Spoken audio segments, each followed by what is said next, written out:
Hey Internet, welcome to Thermodynamics tutorial. This is a made-up question not found in your textbooks. So we got a cooking pot at 31 centimeters in diameter with a tight-fitting lid. The surrounding room temperature is 20 degrees Celsius. The food plus the pot is 9 kilograms. Assuming no air has entered the pot during cooling, will the lid open on its own, or will the entire pot lift with the lid?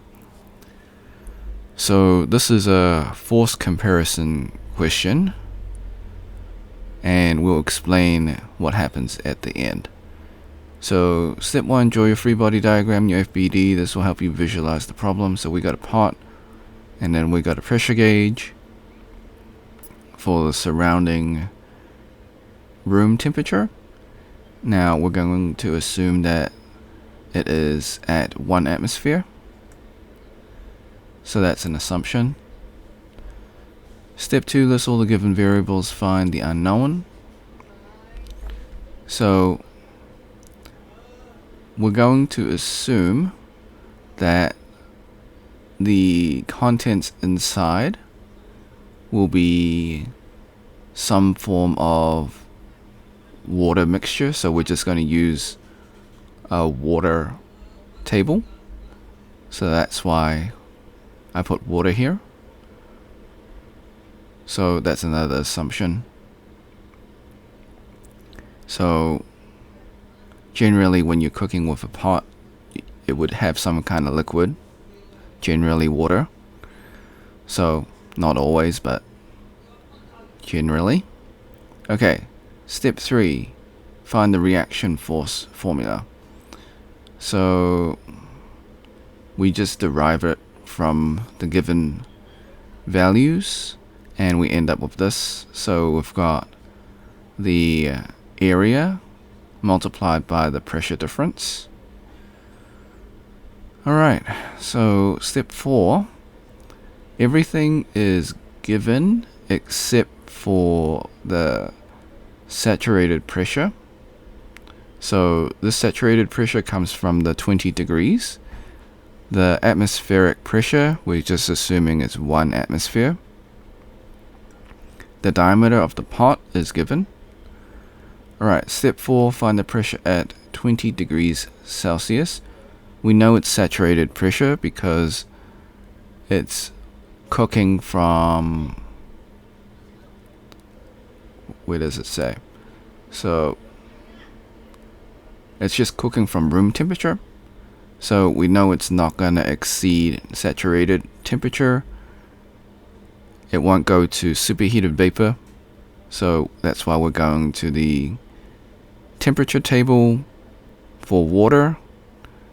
And we're going to take the saturated pressure. Of course, all of these are assumptions. We're assuming the contents is a mixture of water. That's where we got the water table from. And we are assuming that this pot does not go beyond saturated, doesn't go into the superheated vapor. So this question does force you to make assumptions, but they are reasonable assumptions. Okay. So it's 2.3392 kPa. Step 5, we're going to find the reaction force. So we're just going to plug in the values. Note that we're going to convert kPa to regular pascals. So we do this so we can find the Newton conversion. So once you plug it in, you will get 7,471.12.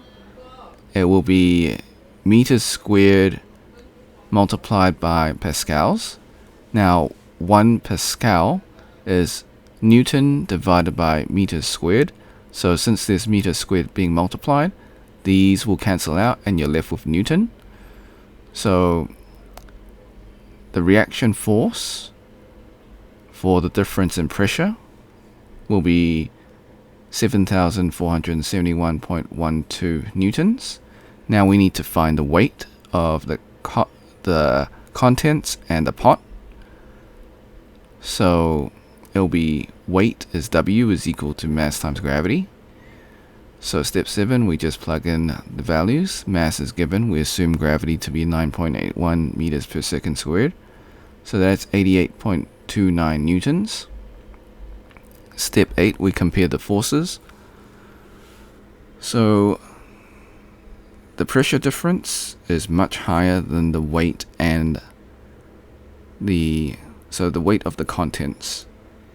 So as you can see, 7,471.12 newtons is greater than 88.29 newtons.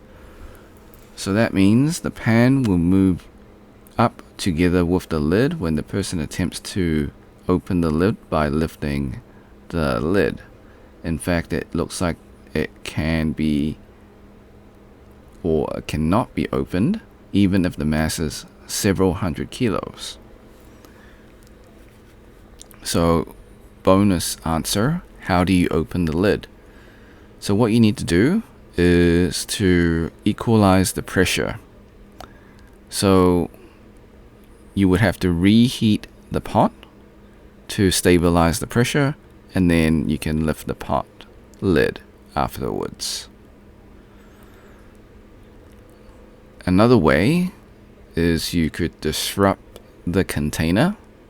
So if you give it a knock, so knock it on the side or on top, that may disrupt the container, which will disrupt the pressure.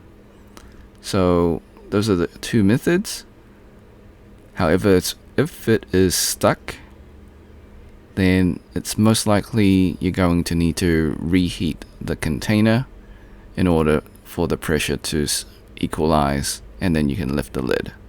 You can try knocking the container and to destabilize the pressure. That is another method, but if it's truly stuck on, then reheating is your best option. Disclaimers: the method is correct, however, I do make calculation mistakes. I encourage you to solve it yourself and see if you get the same answer. Now before we leave, I highly encourage you to save this video onto your PC, just in case this video or channel gets taken down. While I follow all copyright laws, sometimes things happen. You can do this by using Snipping Tool. If you never used Snipping Tool before, follow these instructions. If you're on a Mac, use the Mac equivalent of Snipping Tool. Click on the icon in your taskbar. If it's not there, go to your Windows search, type in Snipping Tool, open up the program. Click on Video option, click on New. Left click and drag the rectangle to cover the YouTube screen. This is just an example. Hit the start button in Snipping Tool, wait for the countdown, hit the replay button on YouTube, let the video finish, hit the red square in Snipping Tool to stop recording, and then save your video. Thanks for watching. Hope you had a great day. Be sure to like and subscribe.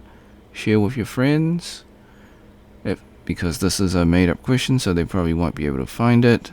If you got questions, comments, or if you find a mistake in the video, leave it in the comment section. I'll get back to you as soon as possible.